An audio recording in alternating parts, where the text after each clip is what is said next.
Buenos días, queridos estudiantes. El objetivo de este video es presentar la construcción del flujo de caja libre del ejemplo 7.3 del capítulo séptimo del libro del profesor Serrano. Entonces, básicamente es un proyecto de inversión que va a 5 años, que tiene una inversión en capital de trabajo de 400.000, la cual se actualiza tras año con la inflación, que es del 18%.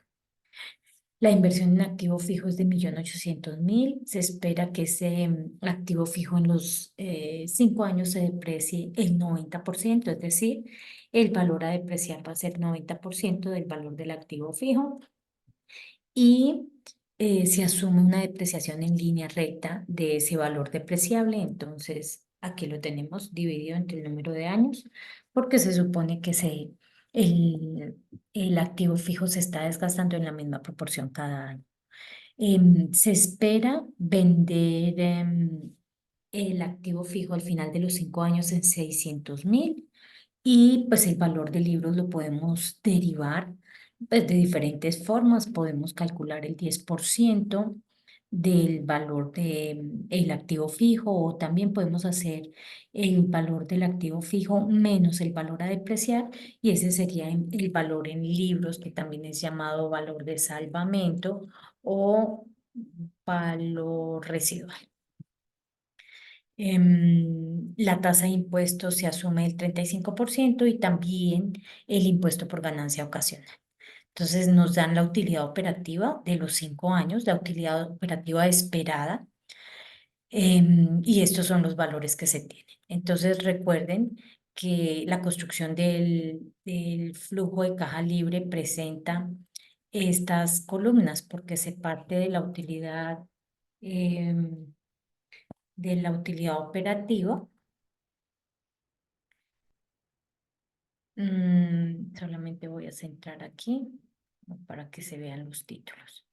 Listo, se parte de la utilidad operativa. Se sabe que como la depreciación fue un gasto que se restó, pero que no es movimiento efectivo, se debe tener en cuenta. Entonces aquí lo referenciamos y entonces sería esta depreciación anual, la cual voy a fijar para poderla tener año tras año.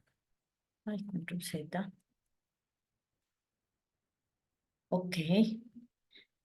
El impuesto teórico es el valor de la tasa de impuestos por la utilidad operativa, porque se asume que no hay gasto financiero, es decir, la utilidad operativa va a coincidir con el gasto antes de impuestos. Esto básicamente es porque estamos teniendo en cuenta que yo quiero calcular la rentabilidad del proyecto en sí, sin tener en cuenta cómo se está financiando.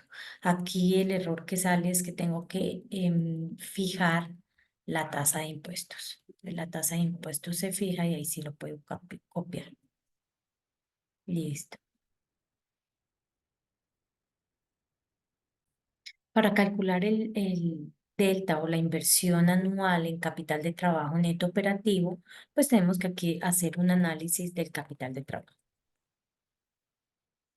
Entonces, para todos los años, se sabe que en el año cero la inversión inicial fue del KTNO fue de 400.000. Entonces la traigo, y que se está invirtiendo cada año el valor de la inversión, de la inflación. Entonces, uno más, ay, 18%. Listo. Y esa inflación la fijo y arrastro. El delta en capital de trabajo neto operativo, pues el primer año va a ser los 400.000, y de ahí en adelante calculo la diferencia de la inversión del año 1 versus el año 0 del año inmediatamente anterior. Entonces así lo hago para todos los años. Entonces, por ejemplo, la inversión del año 2 va a ser el capital de trabajo que tenía en el año 2 menos el capital de trabajo del año inmediatamente anterior, o sea, del año 1. Listo. Entonces, este es el delta en capital de trabajo. Aquí me faltó, yo les estoy colocando los signos a cada uno de las cifras. Entonces el delta en capital de trabajo va negativo. También el impuesto teórico, como ven en la parte de arriba, aquí van los signos, ¿cierto? Entonces estos signos yo se los coloco aquí. Entonces, la utilidad operativa positiva, la depreciación positiva, el impuesto teórico lo debe pagar, el delta en capital de trabajo neto operativo también, la inversión en activo fijo también, que es 1.800.000, de acuerdo a lo que nos dieron. Y ahora hay que hacer un análisis en activo fijo que me tenga en cuenta cuánto fue la ganancia ocasional y esa va a ser la recuperación del activo fijo una vez se le reste al valor de mercado el impuesto por ganancia ocasional. Entonces, análisis del activo fijo. Entonces, aquí va a tener valor de mercado, valor en libros, valor residual o valor de salvamento, ganancia ocasional, impuesto por esa ganancia ocasional. Y entonces ya aquí sería la recuperación del activo fijo. Entonces vamos, el valor de mercado nos lo dieron y es 600.000, que es en lo que se va a vender al final del quinto año el activo fijo.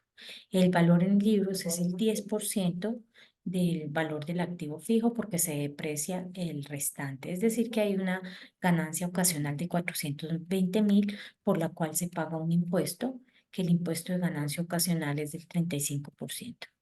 Y entonces no va a recibir el valor de mercado, sino va a recibir, una vez pague el impuesto por ganancia ocasional, va a recibir 453.000. Hemos creado una columna para la recuperación del activo fijo. Este valor siempre va en el último año del proyecto de inversión, que es cuando se acaba y eso es lo que recupero por el activo fijo. Hago el mismo análisis para el capital de trabajo. Entonces, aquí hay que tener una salvedad. Este valor, que es en el valor en el que terminó el capital de trabajo, ese es el valor en libros. Y entonces van los mismos, solamente que el último se llama recuperación del capital de trabajo. Y voy a copiar las mismas fórmulas de ganancia ocasional y etc. Ah, bueno, aquí tengo que fijar el impuesto para poder copiar. Listo. Esperen, perdón un momento. Cuando no dicen en el ejercicio en cuánto se recupera el valor en libros, por ejemplo, si dijeran se recupera el 90% del valor en libros siempre.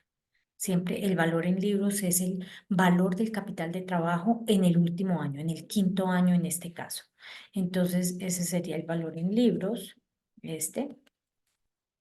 Y el valor de mercado, como no dicen cuánto es, se asume que se recupera todo, que se recupera el 100%. Es decir, que yo puedo cobrar todas mis facturas, que yo puedo vender todo mi inventario sin ningún problema y pagar las deudas. Entonces, esto es lo que quedaría por capital de trabajo. Es decir, que yo no tengo ninguna ganancia ocasional. Es decir, que no tengo que pagar ningún impuesto por ganancia ocasional. Es decir, que recupero todo el valor de mercado. Eso es básicamente. Entonces, este valor va aquí en recuperación del capital de trabajo en el quinto año. Y como todo está con los signos, hago una suma, ¿cierto? Suma sin tener en cuenta el año. Listo. Y este sería el flujo de caja libre. Muchas gracias.